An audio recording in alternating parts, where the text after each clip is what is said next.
When you hear Thomas whistle, turn the page.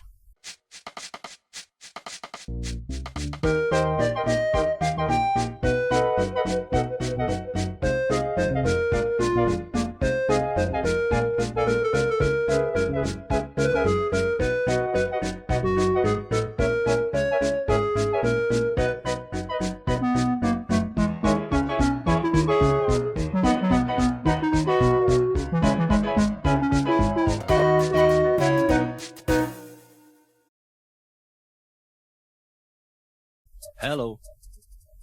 Thomas the Tank Engine and his friends are very, very busy helping the Fat Controller to get everything ready for this Christmas.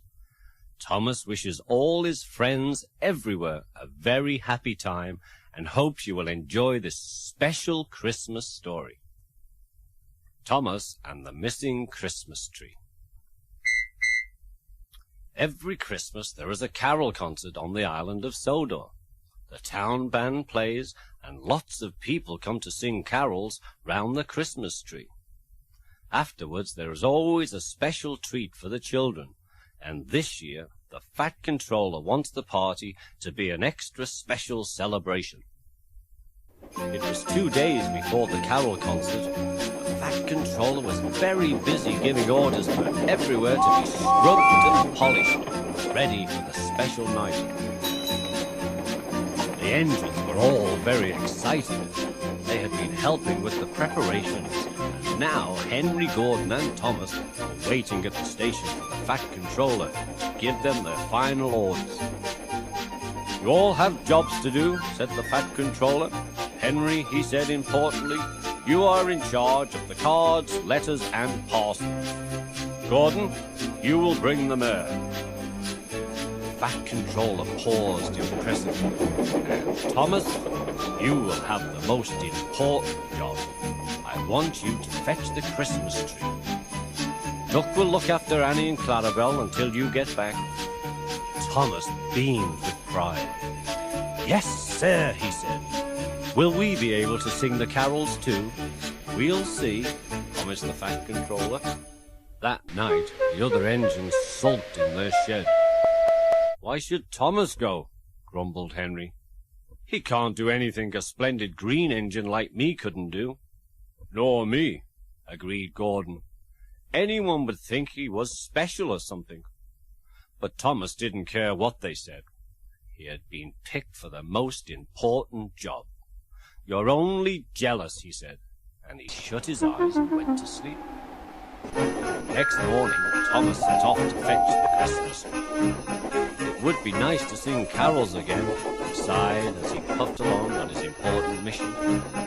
Thomas had to go down the line through Edward Station to pick up the tree. The Fat Controller had said that Thomas had to be back by tea time. Thomas picked up the tree safely and set off on the return journey. "I mustn't be late," he thought. "The Fat Controller is relying on me." But it had been snowing again. Large snowdrifts lay ahead, and Thomas was not wearing his snowplow.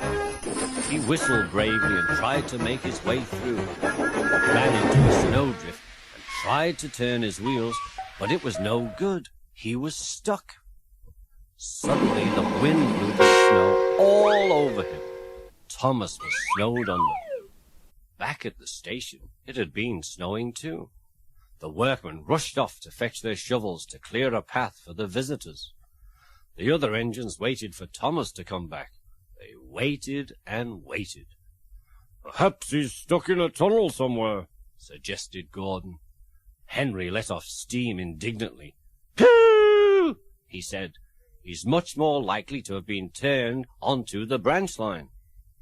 "It could have run into a cow," suggested Donald. "Silence!" said the Fat Controller. "We know that Thomas collected the tree safely. Now the snow has brought down the telephone wires.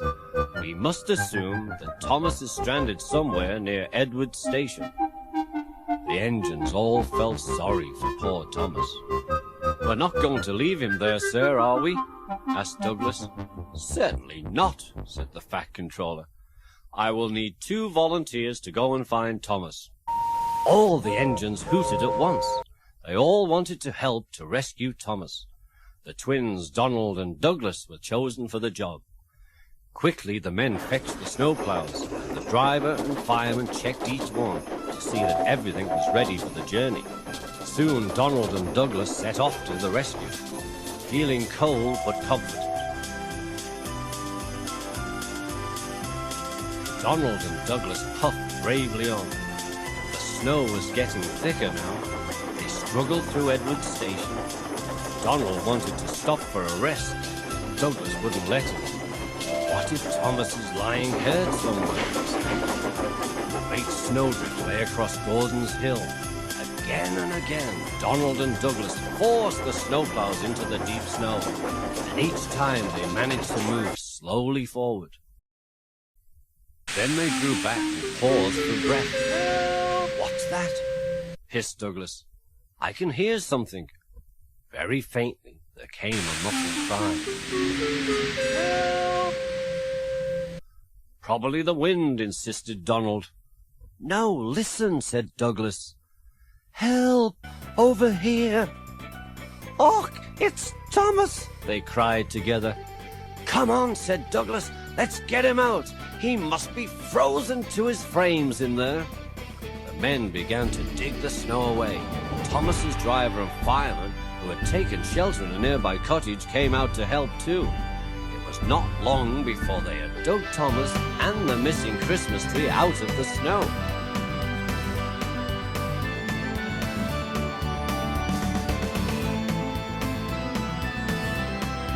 Thomas was pleased to see the twins, but he was feeling cold and miserable. The men coupled him up behind Donald and Douglas, and they all set off on their journey home.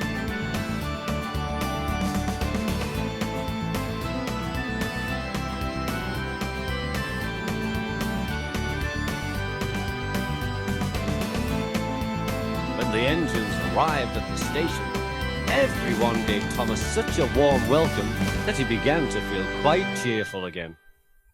The Christmas tree was quickly unloaded, put into its tub, and decorated for the carol concert.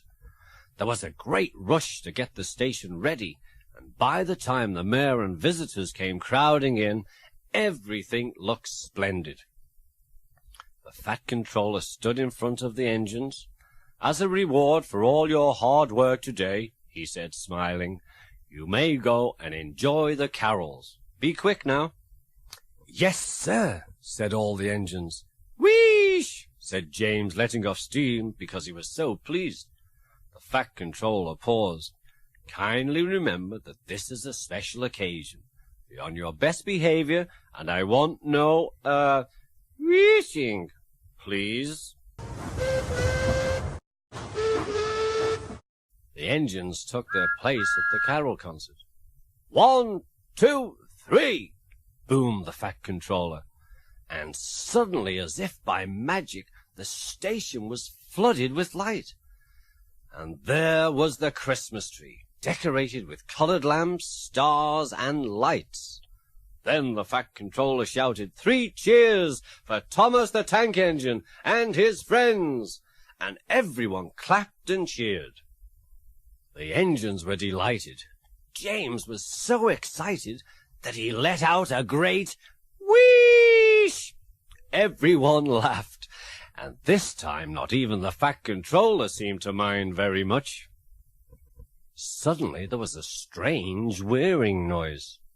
It seemed to come from the sky, and there, with his landing lights shining brightly, was Harold the helicopter.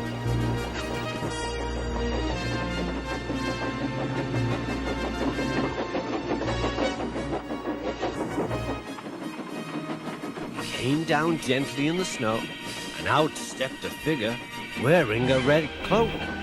Everyone cheered. It was Father Christmas. He handed out presents to all the children and thanked the engines for rescuing Thomas and saving the missing Christmas tree. "Happy Christmas, Thomas, and to all your friends," he said. The carol party was a great success. Afterwards, Thomas and Percy went back to the shed together. "It's no fun getting stuck in the snow," whispered Thomas to Percy.